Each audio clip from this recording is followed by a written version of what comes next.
കേരള രാഷ്ട്രീയത്തിൻ്റെ ചരിത്ര വഴികളിൽ ഒരു പുതിയ ഉദയത്തിനാണ് നമ്മൾ സാക്ഷ്യം വഹിച്ചത്. രമേശ് പിഷാരടി എന്ന കലാകാരൻ വെറുമൊരു താരപ്രചാരകനിൽ നിന്ന് പക്വതയാർന്ന രാഷ്ട്രീയ തന്ത്രജ്ഞനായി മാറിയ ഒരു കഥയല്ല, ഒരു ഉയർത്തെഴുന്നേൽപ്പിൻ്റെ ചരിത്രം. ചിരിപ്പിക്കുവാൻ മാത്രം അറിയുന്ന ഒരു കോമാളിയായി തോമസ് ഐസക്കിനെ പോലെയുള്ള മുതിർന്ന നേതാക്കൾ അദ്ദേഹത്തെ പരിഹസിച്ചപ്പോൾ അവരൊക്കെ മറന്നുപോയ ഒരു സത്യമുണ്ട്. വായനയും ലോകപരിജ്ഞാനവും മനുഷ്യരോടുള്ള കരുണയും കൈമുതലായുള്ള ഒരു കലാകാരൻ്റെ രാഷ്ട്രീയ ബോധം എത്രത്തോളം ആഴമുള്ളതാണെന്ന്.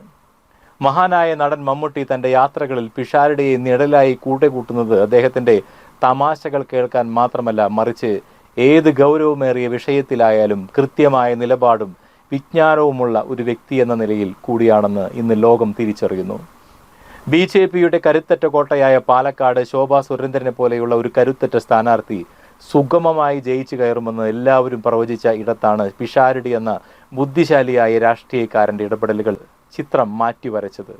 എതിർപക്ഷത്തുള്ള രാഹുൽ മാങ്കൂട്ടത്തിലിനെ സ്ത്രീ പീഡകനെയും മറ്റും ചിത്രീകരിച്ച് പുറത്താക്കുവാൻ ശ്രമം നടന്ന നിർണായക ഘട്ടത്തിലാണ് പിഷാരടി പാലക്കാട്ടെ ജനഹൃദയത്തിലേക്ക് ഇറങ്ങി വന്നത്.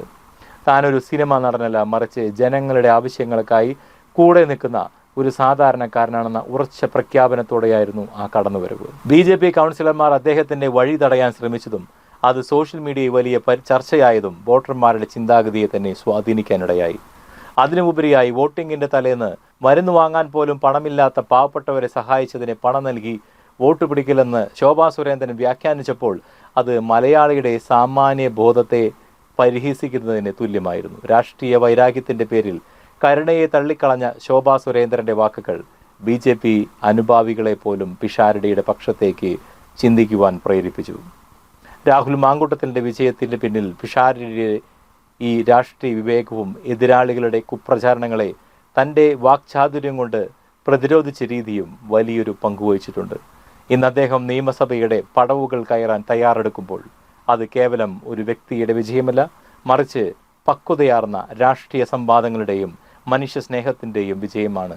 തോമസ് ഐസക്കിനെ പോലെയുള്ളവർ വിളിച്ച കോമാളി എന്ന വിളിക്ക് കാലം നൽകിയ ഏറ്റവും ശക്തമായ മറുപടി കൂടിയാണിത്.